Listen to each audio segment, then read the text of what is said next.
Hola, lordcitos. Últimamente se ve cada vez más jóvenes que se creen narcos. Se llaman alucines. Muchos tienen mi edad o un poco más, y piensan que ser narco es sinónimo de respeto o poder.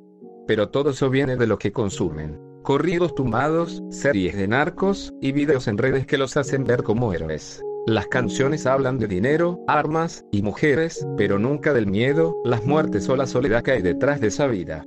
Y claro, los jóvenes imitan lo que ven. Se visten igual, hablan igual, se graban fumando presumiendo lujo que ni tienen. Y todo para parecer alguien que en realidad no existe.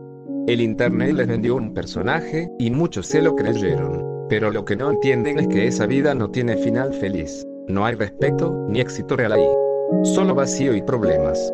Así que sí, muchos se sienten duros, pero en realidad están perdidos. Y si nadie les dice la verdad, van a seguir confundiendo el peligro con estilo.